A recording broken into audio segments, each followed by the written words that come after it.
I wait for YouTube to tell me we are green lit. Right like that. What's going on, internet? Bad Publicity is back here. I think this is episode 9 of our 5th season. I think we're on episode 9. If not, there'll be a weird pause while I'll try and voice over edit whatever number needs to be there.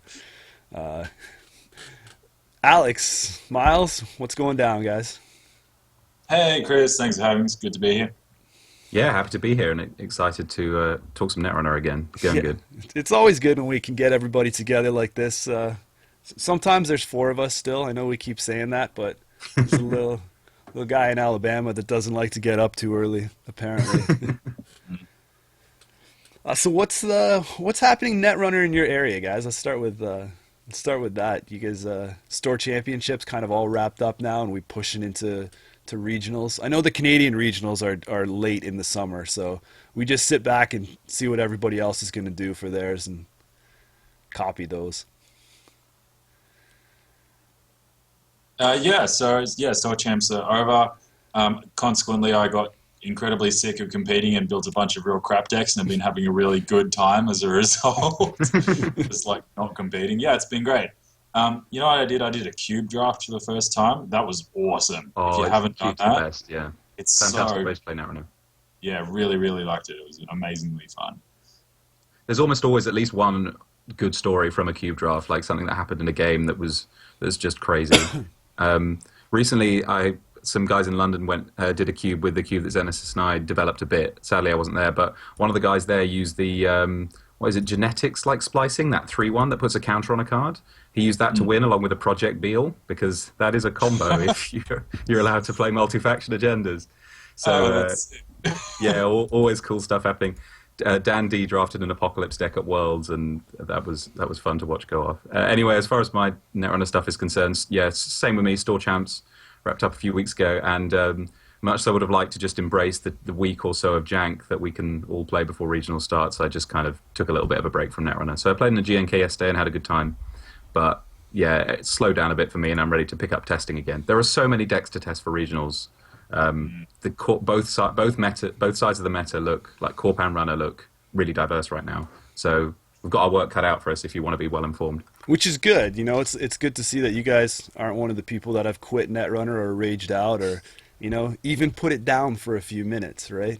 There's Yeah. that's the big discussion online. It's either, I'm quitting the game or they're not giving us enough spoilers. So It's not perfect, but I'm it's never pretty going to be happy a with where balance. things are. Yeah. This cycle's really shaking things up. The more packs that come out, so it's it's been interesting to say the least of the types of cards that we're getting and seeing. Some new mechanics that are added to the game that deal with board state. So it's yeah, I'm with you, Alex. I really like where we are sitting.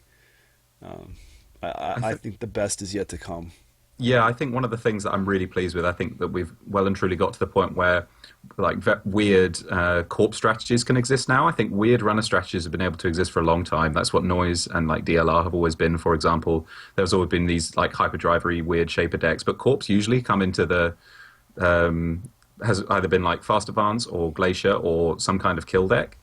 But the kill deck's diversified a lot, so like you compare 24/7 to like a PE shell game deck, but also we've got like IG now and CI is picking up steam. So I think we're seeing a lot of different court play styles get supported, and I think that's fantastic. Miles, how's things with you guys for the cycle? You seen anything crazy? Yeah. I think especially this pack has really blown things up. I'm seeing a lot of stuff right now.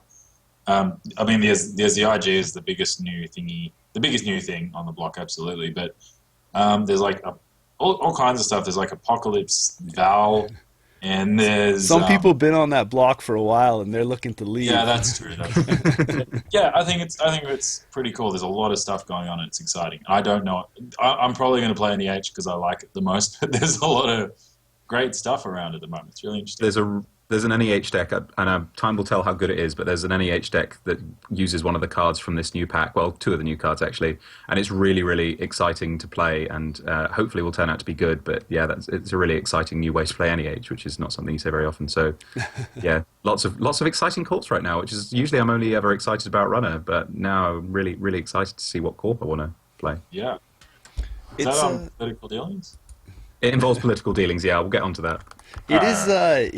it is interesting the time, like the time gaps between these big tournaments. Like when we get into tournament season and it goes from store champs to regionals to nationals, and you know people squeeze a bunch of little game night kits, and you're going to see the ANR Pro Circuit, or I don't know if they call it Pro Circuit anymore, but Player Circuit now. the ANR Player Circuit kind of push into those timelines and stuff too. But there's these gaps that are created right now when we are between major tournaments and a new pack or two will come out. And you do see a bunch of new decks kind of, you know, pinprick their way into here and there. And whether they're like fireworks where they just go off with a bang and then they fade out, or whether these things stretch out to be something that actually is tournament viable in the, like, you know, maybe you might see a couple people play it in regionals because they just love the way it plays or whatnot. It's kind of interesting to see what sticks and what doesn't. But these are the testing times, so to speak. But, guys, we have been playing with the third pack in this cycle, Democracy and Dogma, and we've kind of picked out some of our most interesting cards. So let's get into some of that discussion right now. Obviously, first off the top, we do have to talk because a new ID did come into play here. Nero Severin. It's a criminal runner, 1 link, identity, natural. Once per turn, you may jack out when you encounter a sentry, 45-15. So this will be the last runner ID that we see for the cycle, I believe. Not an Anarch?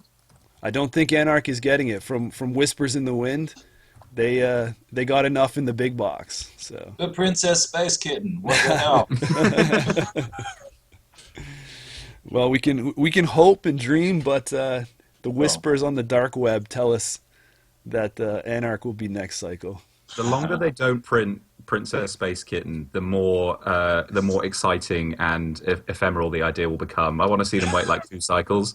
I want a T-shirt that's like, yeah, Princess Space Kitten is not dead, and then eventually she comes. It's the Half-Life 3 of Netrunner. You mean like there's going to be like instead of that flavor insert, there's like some dehydrated piece of cloth inside the data pack that you drop a piece of water and then it turns into a full-size large T-shirt, and then you can wear it. She's here, yeah. Anyway, Nero, I'm gonna have to. I assume that Miles and I have a similar opinion on Nero, which is that he's just probably not very good, right? Like, Accurate. maybe he's not as bad as Fisk, which is pretty cool, I guess. But sentries aren't.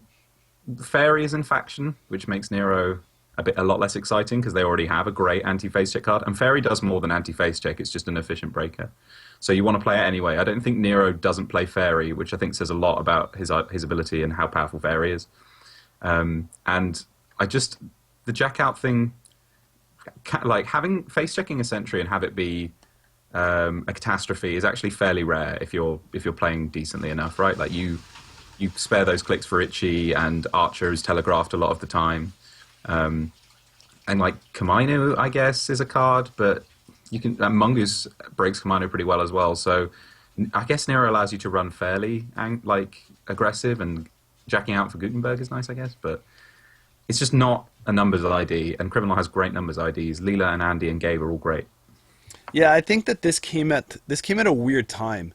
Like, to me, I think this should have been one of the first Criminal runners we got, because back in the day, Criminal was more aggressive. I'm going to run, no rig, I don't care, I'm going to go here, I'll face plant something and recover from it or die. But this day and age, more people are able to run into a sentry and deal with it. You know, I mean, it's just more of a speed bump than it is a game over situation.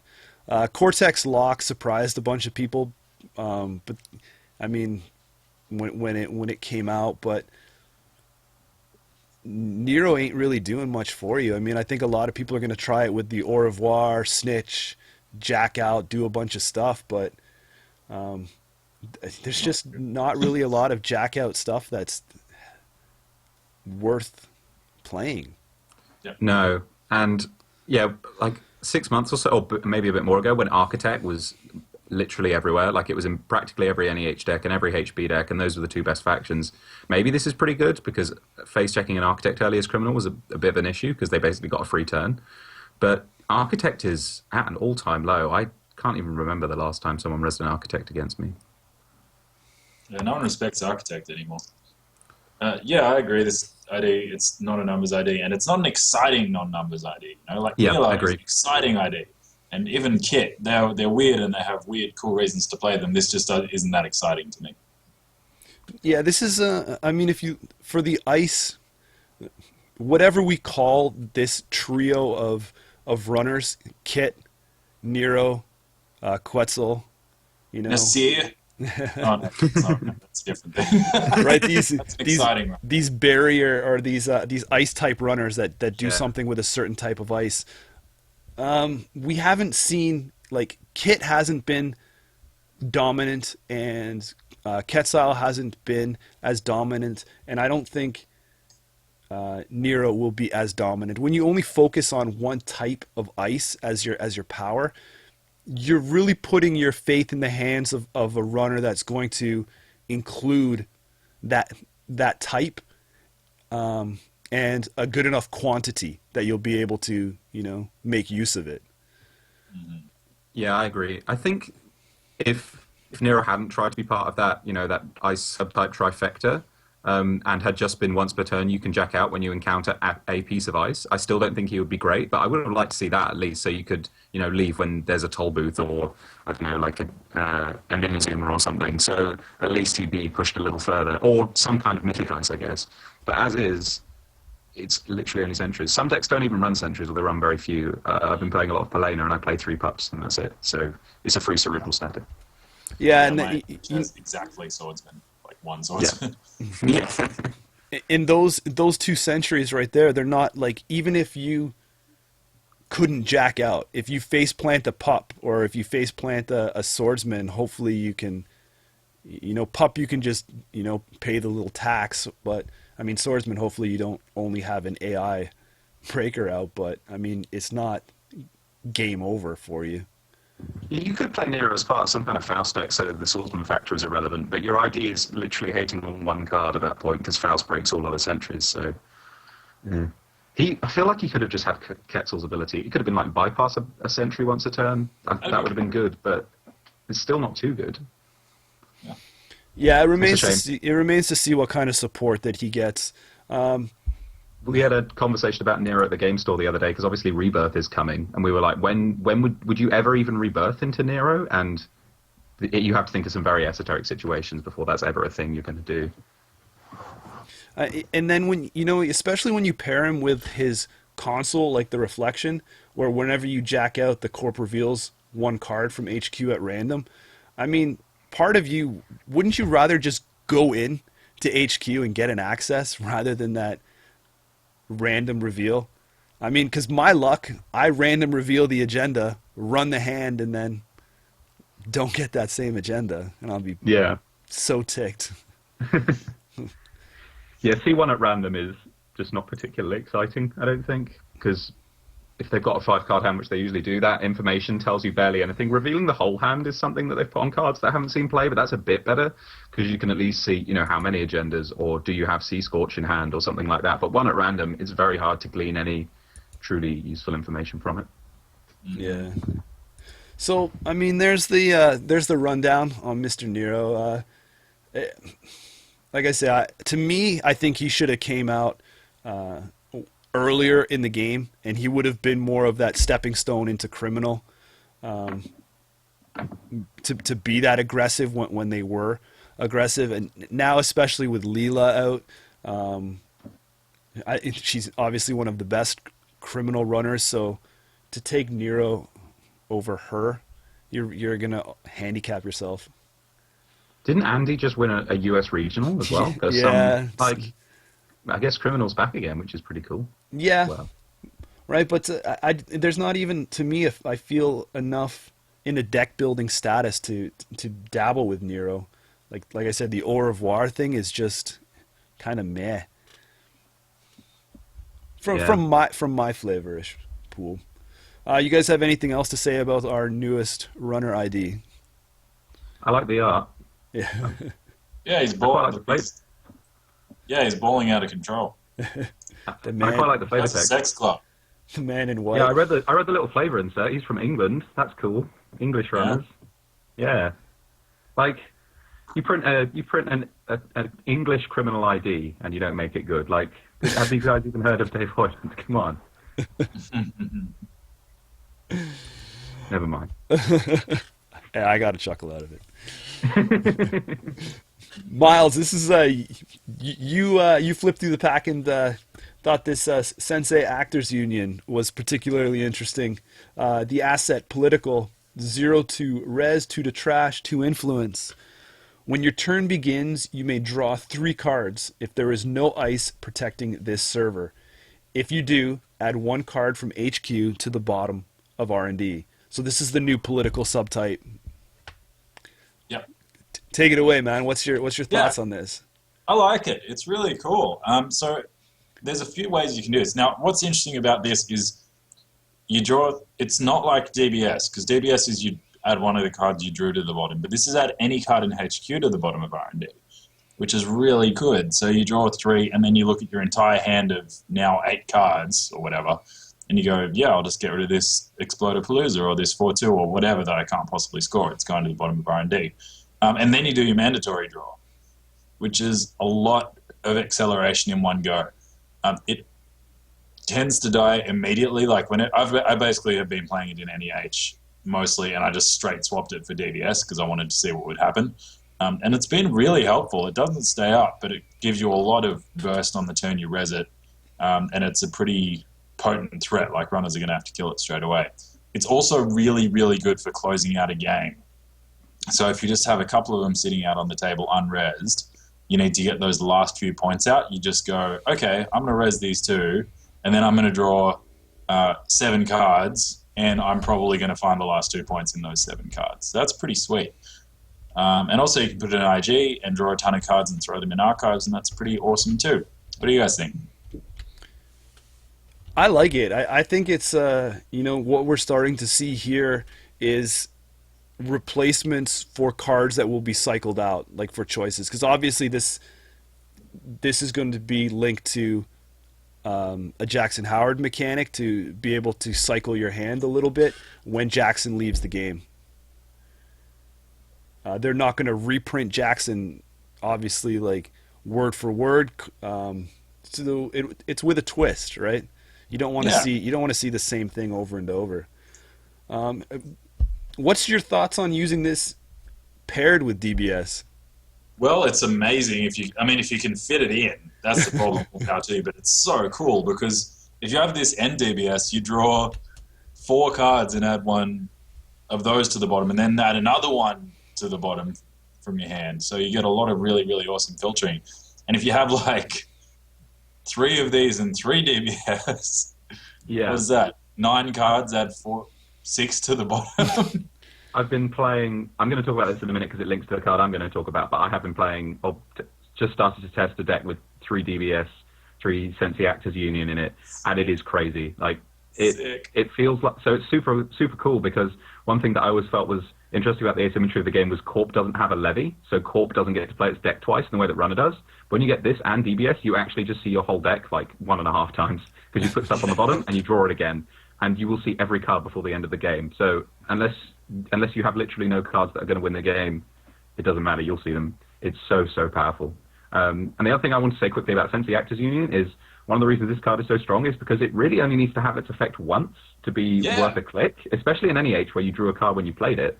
So a second or third fire of this is bonkers. It's kind of just a free roll because draw 3, put 1 on the bottom from your... Yeah, it's the closest thing we've seen to Jackson too. This card's good in like 5 different ways. It's so good. Yeah, Yeah, it's it's really strong. very versatile. A lot of different uses that you guys touched on there. Um, And and zero to res as well.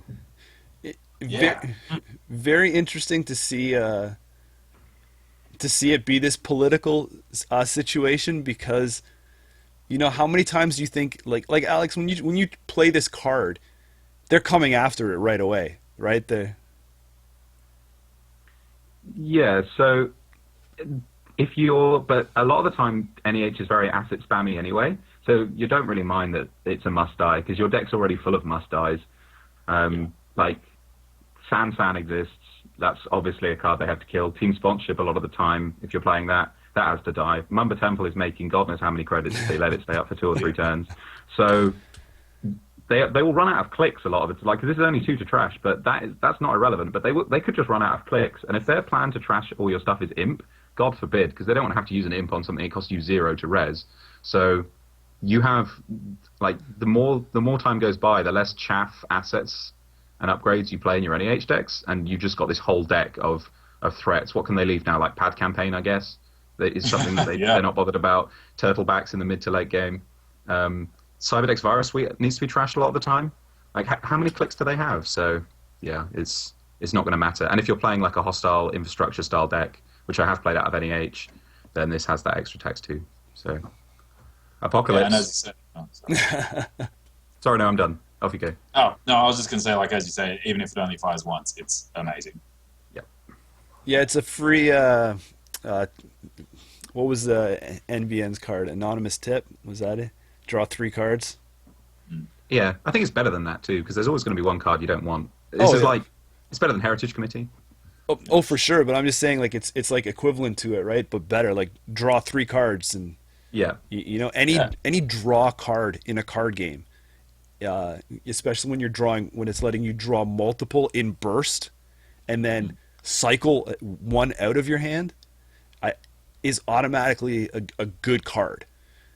yeah. Um, It's quickly worth mentioning that this isn't quite that, because obviously we're saying, yeah, well, you know, just when it fires once, 3/1, put 1 on the bottom is a very powerful effect. It's a little bit worse than that because A, you have to wait till your next turn, so you can't do it right now. So if Gabe's going to come into HQ next turn, you haven't got your chance to put your Government Takeover or Vanity Project on the bottom of your deck. Plus, they could trash it during their turn, so you might spend a click and tax them a click, which sometimes is not really where you want to be as the corp. So Right. it's a tad worse than, but the potential to fire it 2 or 3 times, plus the potential for drawing a card if you're NEH, plus the fact that it's going to trigger your turtlebacks, like it's all totally worth being an asset. Something about the political assets that following from what you said, Chris, that my friend pointed out to me is they all do a thing from the faction in the core set. They all do something that a 0 or a low cost operation in the core set does. oh, and that's So this it totally do. So this draws 3 and is slightly better than Anonymous Tip. The HB one is like Archive Memories. The Jinteki one is like Neural EMP, and the Wayland one is like Beanstalk. huh. Really, really Yeah, cool. no, it is cool. Good catch. Completely missed that. Good catch, Australia. Yeah. Teach the world. Yeah. I don't know if that's relevant, but it's cool. Nah, That's man. pretty cool.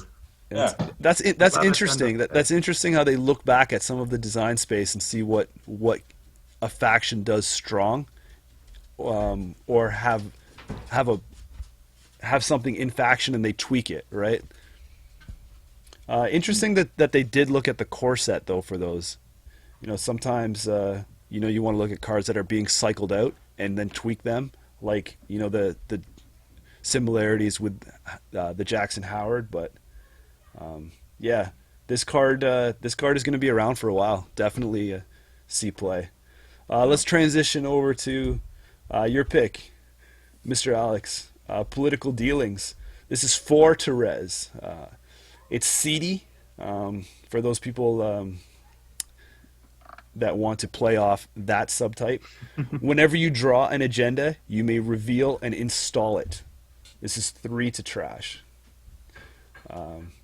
Another thing is I guess it looks like there's a Serene. Another Serene makes an appearance. For those who don't know, there's Jasminder and then her sister Akshara? Akshara Something like Serene. Yeah. And now, if you see in the subtype here, we have Krishna.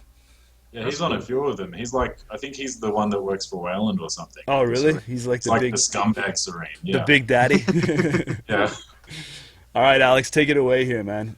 Okay, cool. Actually, quickly, it's funny that you mentioned. I'd missed that it said CD on it because back when I wrote my article about Street Peddler, I made a joke about the CD subtype. I'm like, oh yeah, and also for your CD deck. But then there actually is a runner card now that cares about the runner having CD cards. So, but I don't know why they put it on a corp card, but whatever. I guess it's pretty cool. Anyway, so political dealings. This is going to tie in with what we just talked about with Sensei Actors Union. The reason I want to talk about, I'll talk about this card in general, and then I've been playing it a bit in a deck, and I want to talk about that deck too. So. Draw one. Whenever you draw an agenda, you may reveal an installer is basically unbroken design space, right? As far as I can recall, there's not been an effect where you can reveal something as you draw it for a benefit, like at any point. So this is a new way of doing things. They've been Jinteki, which is really cool. Obviously, it probably would have been kind of crazy if they'd given it to NBN or to Haspyroid because they are the best equipped to fast advance. But this is essentially a fast advance tool with potentially some other tricks that you can do. So I'm really interested to see where this card can find a home because it's a very, very powerful effect, I think, because it's essentially a San that costs 2 less and is 2 less to trash with potentially some other upsides. That it's a little bit awkward compared to San because with San you know when you're going to use it, so you res it, so you pay for it as you score the agenda. With this, you sort of just have to blind guess by resing it and hoping to draw the agenda. So that's a little bit tough, but generally corps are rich enough nowadays that you can afford to res a 4-cost 3 trash asset that has a good chance of paying off, I would say. Would you touch on that? You said about revealing a card when you draw it. The only one I could think of is Oracle May. Yeah, that is true. Although she's a bit weird because you name and then reveal. Yeah, but that style, right? You're Yeah. still pulling it up. Actually, these mechanics are always interesting in card games because it means that when you make it so that drawing a specific card gives you a greater benefit than if you already had it in your hand, it makes the top deck aspect of the game more important and more exciting. So I know sometimes it can feel a little rough to people. There will probably be times when the court player is only chance to win the game is to top deck an agenda right now because of dealings, and they do it, and that's going to feel bad. But generally, it's that kind of effect is really exciting because we all love to play card games to live off the top of the deck. Sometimes it's fun that's an aspect of the gameplay. I like the influence level that this card is sitting at. I like the 4 points here because I hope to see maybe some more Jinteki kind of mad fast rush style coming. If this was anything lower, I think it would be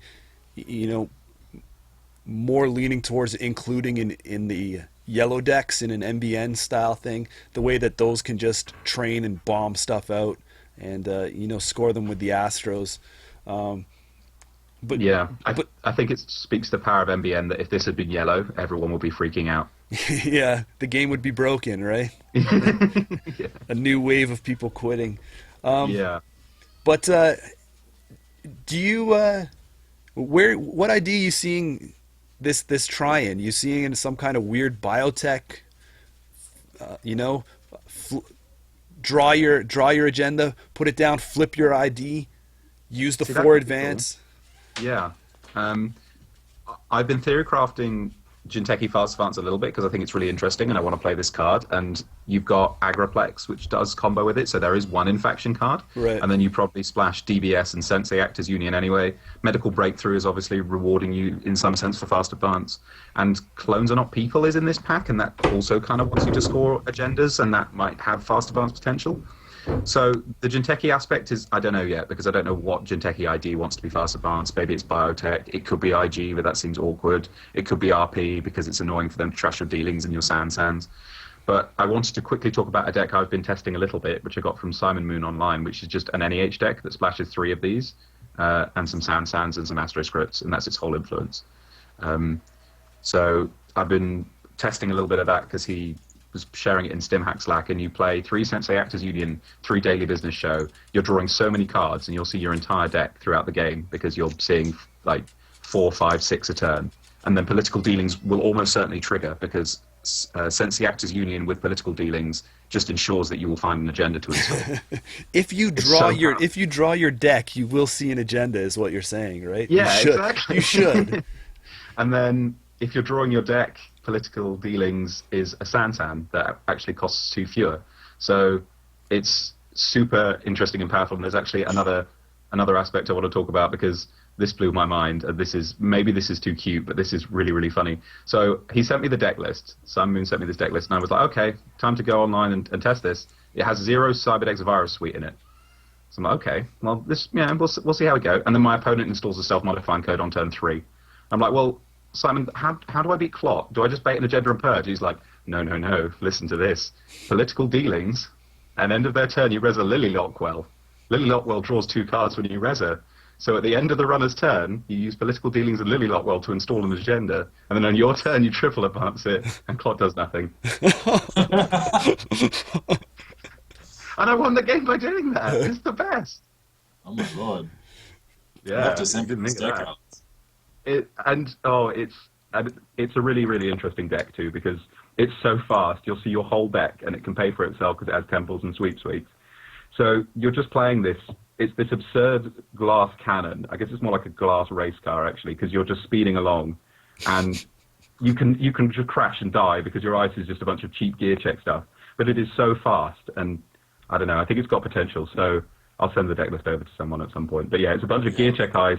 Sensei Actors Union, DBS, Political Dealing, Sansan City Grid, and then just some chaff assets and some Jackson Hounds. Nice. And I think it's got potential because it's bringing something new to the fast advanced table, which is breakneck fast because you'll see everything you need to see. I love it. I love the fact that when the game is at a state where you look at a card like this that is 4 influence and you're able to pull it into a different faction, 3 copies of it, and still that faction can do everything it needs to from its own home-based cards, right? That's when things are going to open up and get a little funky. Yeah, I'm still blown away by that Clot move. It's cool. Oh, Yeah. yeah. It's good. Oh, Lily Lockwell Political Dealing. Yeah. It's all right. I'll tell you what I did with this. What I've done with this card so far is I had the same idea as you, Alex, about doing a Jinteki Fast Advanced deck. So I made a Palina deck with, let me see, 3 DBS. Yeah, 3 of these, 3 DBS, Philotic Medical Breakthrough, 2 Biotic Labor, all that kind of stuff. And I played it and I won 1 game against Noise, and now it's got a 100% win rate, and then I stopped playing it. So there you go. Done. Retire, undefeated. Done. I do that so much with decks. I think that has potential. IG is such a powerful ID, and Palana Agriflex in this card is kind of a combo. So, God, if Clot didn't exist, I feel like this would... Oh, well. It'll still be fine. I still think we can make this deck work. I'm interested to try it in Biotech, actually, because Biotech Rush was an awesome deck that I really, really liked playing. So that could be... Yeah. That's where my mind went right away. To add pieces to that puzzle that it needed to get past a little bit of a speed hump. I felt if you didn't see certain cards in a certain way, it kind of biotech speed, like the rush, could trip you up a little, and you had to recover. This piece here might be able to get your agendas in play when you need them a lot quicker and be able to rush that first one out. Especially if you can start chaining those, medical breakthroughs and then cut them down without them getting stolen, rather than that whole, oh, this is the agenda I want you to steal first so that it's scored, and then the other ones. Yeah. I like that idea, actually. I hadn't thought of Biotech, so again, another thing to try, but I don't know. Maybe this card is just a bad Sansan, but that might just be exciting enough to be worth exploring. I mean, bad Sansan is still better than, 80% of other cards that exist. So. Yeah. But you know what, though? I think you hit the nail on the head is when you have a card like this in play, it's nice to say whenever you draw an agenda, because there's draws that happen off turn now, there's different ways that you can draw cards that are not on your turn. So taking advantage of those off turn plays is, like I've said in the past, is what's going to set an advanced player, apart from a new player or someone that is, I hate to say it, but below the subpar medium line, right? Like someone who's playing for fun versus a competitive player. A competitive player is going to take advantage of both turns. Yeah, I agree. Right? Yeah. Somebody who's new to the game or an average style player is going to play just in their turn window, and they're not going to be able to see past that and what they can do off turn. And this card is setting you up for possible plays off turn. Yeah. Also, this card makes Laramie Fisk worse, which is absolutely worth mentioning, because in case anyone still thought that was an idea you should be playing, people could get caught out by this card and Laramie Fisk, which is both sad and funny, depending on how you feel about Laramie. What I find more funny is that, on camera or off camera before it starts, you find any way you can to throw a dig at Laramie Fisk. It's almost like you hate this guy so much. I mean, every time, this is probably like the third time today you've mentioned a small dig at Laramie. It's because I want Miles to like me, and I know Miles hates Laramie Fisk too. So oh yeah, that was a fun episode. I wish that was one of my favourite A&R Batman moments ever, and I sadly was not there for it. But I got to rant about Harvesters, so that's something. That was a good one. So yeah, I think this is a dandy card. It's going to bring a lot to Jinteki, and obviously it's going to bring a lot to any NEH. Potentially. I believe it, Alex. If it gets your blessing, the internet will follow. My Certainly friend. that the Sensei Actors Union DBS Political Dealings NEH deck might be my new favourite deck to play for funsies. And generally my favourite funsies decks are like medium level decks. So, but if this can be good, I will make it good. Oh. Perfect. Miles, you had anything else to touch on this one before we head off? No, not really. I don't like that you can pay for it and it could do literally nothing, but apart from that, I guess that's just inherent to the card. So no, it's fine. I don't have anything else, but I do really want to try that deck. Yeah. The last card, this is one that stuck out with me. This is a new current. It's 3 costs, freedom through equality. Standard current rules in effect. When you steal an agenda, add freedom through equality to your score area as an agenda worth 1 agenda point. I really like this card, A, because it's neutral, B, because it is a neutral with 0 influence. Kind of a rare sight these day and age, which means I can play it in Atom and not get penalized. I like these ways that it's another way to score an agenda point or a point in the game where you're not relying on the corporation. Usually the corporation dictates the scorecards by what they put in their deck and the pace of their deck. I used to like Notoriety. Sometimes it's a surprise one-off card. I know it's not super competitive, but it was a fun card, and it was a different way to score. And as we get more cards in the game that are sacrifice an agenda, cards like this only boost in value, I feel, and especially since you're scoring multiple points in a turn, because the agenda is being scored, the current is being scored. I think currents are going to become a little more prevalent as we're getting some good currents this day and age, and some of the decks are taking advantage of them. So getting a current like this that you can put in a runner deck that can not only give you an agenda point, but can wipe a current off the board. I just really like it. Yeah, so this card is interesting to me because you are still relying on the corp a little, because you do need to get an agenda to trigger it. Right. But it is still more points in your deck and more points in the game, which is particularly good for the runner in a world of global food initiative. And it's very common for there to be corps that are happy to give up, or even almost plan to give up 1 to 4 or so points, right? A lot of yellow decks operate on this principle. Harpsichord particularly has no illusions about the fact that it's going to give away God knows 4 or 5 points. when those decks are prevalent, I think this card is good because it's very easy to trigger and it almost changes the rules a little bit. Harpsichord's ability operates on the principle that the runner is only going to score maximum 2 points a turn because you're not going to put any 3-point agendas in your Harpsichord deck. But with this, you can pull ahead and kind of break the pace of the game with what was expecting. I think you're going to see this more played as essentially an event than a current because you don't really want to let this sit in play for 2 or 3 turns. You want to play it when you know you're going to trigger it and get it straight into your score area. But it's nice that it's a current to overwrite currents and sometimes sit in play for an extra turn. Yeah, I fully agree. You have to know when to strike with this one just because it's not going to be one, oh, I have this in my opening hand, let me just throw it out here on the board and it's going to linger for a while. Because then it's just basically you've wasted the card, you've wasted 3 credits. It's a powerful ability, so it is one of the currents that are going to cost you a little more. So you don't want to throw down the click, the credits, just to have it in play and hope that you're going to randomly top deck an agenda off R&D. You're going to want to know when you're going in for a big medium dig or a Maker's Eye, some kind of multi-access, or for a fact you can get into that scoring server because you have that breaker that the corporation doesn't think you have in hand. You can play this, make the run, get the points. And, less and less corps are relying on 1-pointers these days.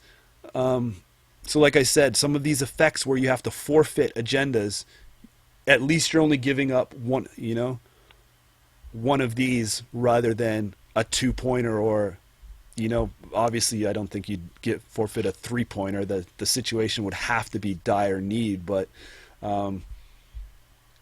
you'd be able to throw freedom for equality out there. Yeah, I think you're going to see it a lot of the time in more controlling runner decks. I think those are the ones that are, or actually you probably want to be on opposite ends of the spectrum, right? If you're very aggressive, if you're potentially you could play this out of Criminal to make your early game a lot better because sometimes Criminal runs out of steam before it can get to 7 points and then gets locked out of the game. So you could play this early to push your early advantage. You could also play this in a deck that's just trying to stop the core from scoring by any means necessary. So this is really nice if they go for a score and you have Clop, for example, and, for whatever reason they didn't see it coming. So if you can kind of trick it out or deny them the score somehow at the last second, then this is also going to be useful. That's what you want. You need to have surefire ways in your deck to grab agendas, I think. But luckily, most runners have that anyway. Sure.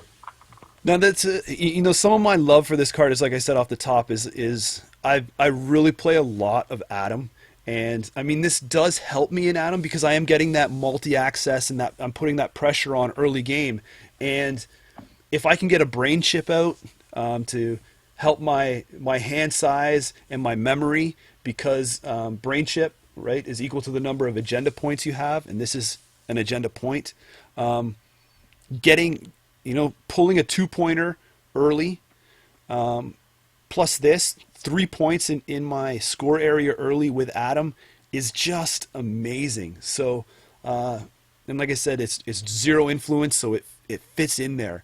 I usually play an employee strike, so now I'm able to kind of do a current swap and get a piece of influence back in one of those decks.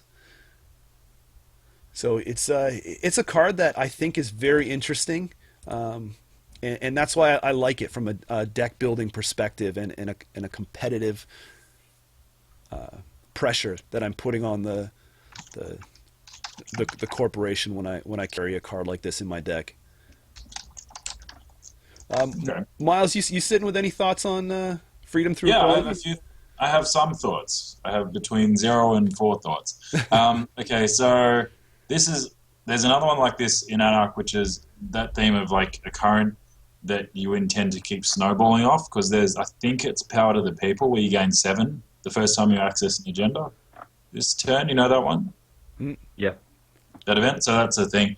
Another interesting thing is that this is the second time we've seen a functionally identical current pop up in both Jinteki and Runner Neutral, which is just, I don't know, kind of interesting. And, a Cerebral Static / Employee Strike. And I also like that what Alex said about having points that are available to only one side is a really powerful mechanic in this game. And it's really interesting that both sides can use basically the same logic to justify having this in their deck. Like a lot of plays that I see is going to score a 4-2 in Jinteki, so you install double advance, and the next turn you advance, play this, score, you kind of turn your 4-2 into a 5-3. So you can kind of do the same thing on both sides. It's pretty cool. But yeah, this is sweet. I like the core point a bit more just because it feels a bit more proactive to me, but I can definitely see that this has a lot of usefulness. Yeah, it is. I thought about that as well when I look at clones are not people. Being a current that's in Jinteki, being 3 influence. So, pretty much the same set of rules, but tying it to a faction, right? Like same cost, same 1 point, same current rules apply. But that's not an ability that's going to be shared across the other corporations as easy as the runner.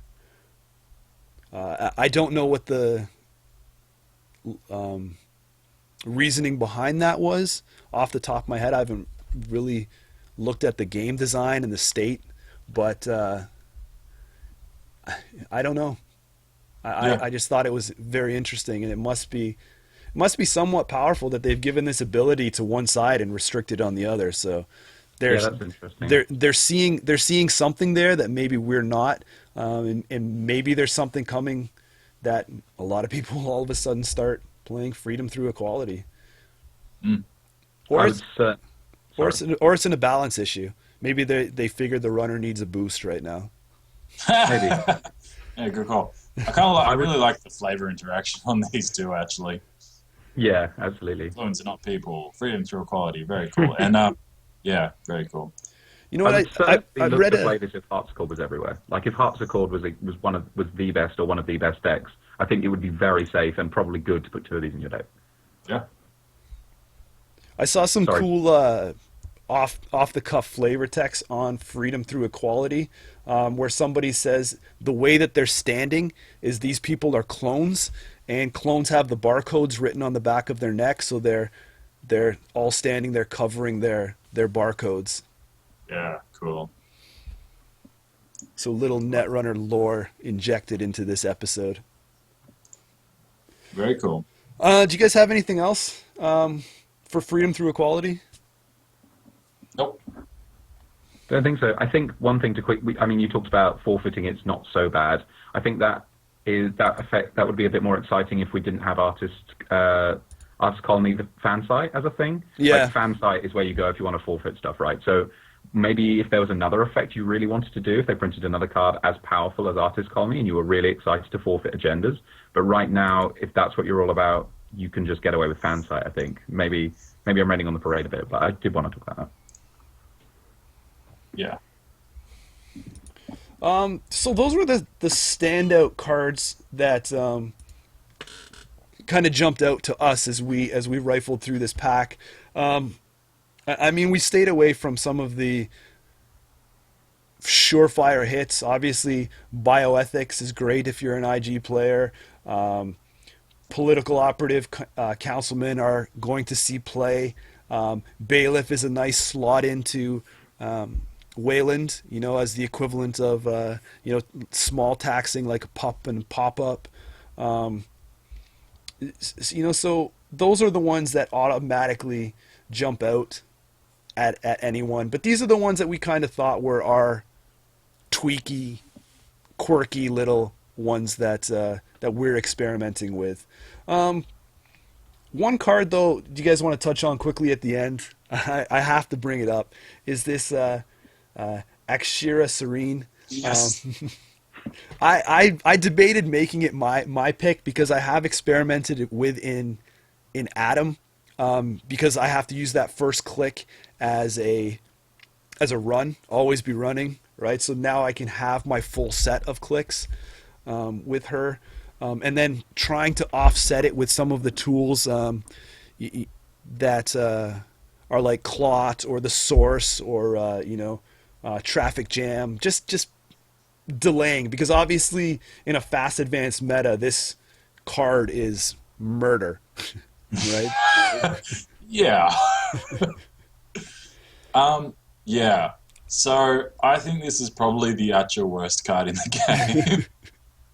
If this was a corp card, I would probably play it. That's how bad it is. You know what I mean? Like, Yeah, yeah. given that one of the most powerful strategies for the entire life cycle of this game has been the corp gets an extra click sometimes, the runner giving the corp an extra click all the time for free is just complete madness. Like, I can't think of any possible runner strategy that would ever outweigh giving a corp a free click forever for the entire game. You could do a sick combo with that stupid card from the other pack where if you had a CD card, you could play to make the corp lose one click, and then the corp plays an extra turn, but you've also lost like 3 clicks at the same time to make the corp have a normal turn one time. Yeah, so put pause, this in Fisk. you know what you know what I love so much about this card though is because when this came out and was doing a little bit of deck building in private and thinking about it and mulling it over in my head, and then I got to this point where people get to in the deck building process, and I went to Netrunner DB and I loaded this card and I clicked on it and I said, oh, let me see what deck lists this card is in, and I clicked that link and nothing came up. Not one person has built a deck and published it with this card. Well, I mean, you're forgetting an extremely important thing, which is that there is a private function on Netrunner DB. So it is possible that there is a combo with this card so powerful that someone is not ready to release it to the world. You need to consider that. There's someone who's sitting there and they're just like, I don't know whether to bring this out for Nationals or for Worlds because this is just way too good. One day. No, and you know what? As a testament to you guys and what I've seen you cook up, if that is true, it's somebody in the UK. It's somebody in the UK that's sitting on this powerhouse Serene combo. I love it. So maybe, and I don't think this is good. I don't think it will ever be good. I love that Mars just told us about a stupid combo that you can do. I love a stupid combo. But I guess like if there's an all-in econ denial strategy that then like ends the game through keyhole that is just going to headlock the corpse so bad, you could play this because you get one more keyhole and you get one or two more turns to end the game before they recover, but it is also helping them to recover. So then the corpse turn is a third longer than it was before. Yeah, because they're getting a greater percentage of free clicks than you are, which is another really funny aspect. And maybe one day they'll print a card that punishes the corp for each click they have or something. Like there's some kind of biotic labor mandatory upgrades hate card that you can also combo with this. Maybe that's something to look out for. Whenever the corp takes a click, they trash a card from the top of R&D or something. So reverse maybe friend taping warehouse. Yeah, I don't know, but whatever. But gaining clicks for the runner has not been a very popular mechanic, though, right? I mean, there's a small list here of already cards that do that. Like Hyperdriver is probably the most popular one. We've seen a lot of play there. But All Nighter has been around for a while. Gain an extra click. Amped Up, gain 3 clicks and suffer a brain damage. Stim Dealer. Right? Yeah, I really wanted that to see play because it's dope. The thing about those other cards though is you use them for power turns. Yeah. Hyperdriver is your setup turn, or if you're doing some kind of insane DLR, Keyhole, False Echo, something, use those cards for power turns because you can bank them up and then be like, all right, I'm going to take 16 clicks now. But this is just you have 5 clicks and then the corp has 4 clicks and the corp just wins. All over you. I think you're better off building around Rachel Beckman, for example, than building around this. You're just better building a deck that has the 8 credits for Rachel and then can avoid the tech. It's also worth pointing out that there is another card that gains you a click and is one of the best runner cards in the game, and that's called Adjusted Chronotype. You compare it with Wildside. That's actual bonkers free clicks that is ruining the game and making everyone quit. So yes. Well, you can have Wildside and Hard at Work. So there's that. Boom. Yeah, we did it. I love it. I had a deck a while ago that was just like you tried to install Wildside, Hard at Work, Starlight Crusade, Funny in the other one, and when you have no clicks left, you're just like, okay, I won. Yeah, I wanted to talk about that too. I just wanted to play that on Jateki a whole bunch. It's Hard at Work unique. I thought it wasn't unique. You can just No, have I three don't know. cars, right? There's another card that makes you lose a click. I can't remember off the top of my head. Beach But party as well. yeah, beach party. So you have all four of them, and your runner now has a normal life. The only winning move is not to play.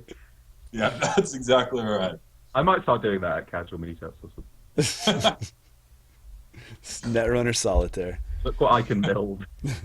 The other stupid theory crafting deck I always want to build is see what's the biggest Angel Arena you can make before the court wins the game. Like, what's your record size Angel Arena? One day I'll take like 30 credits off Katie Jones, push your luck 3 times, win every single push your luck game, and then install a huge Angel Arena.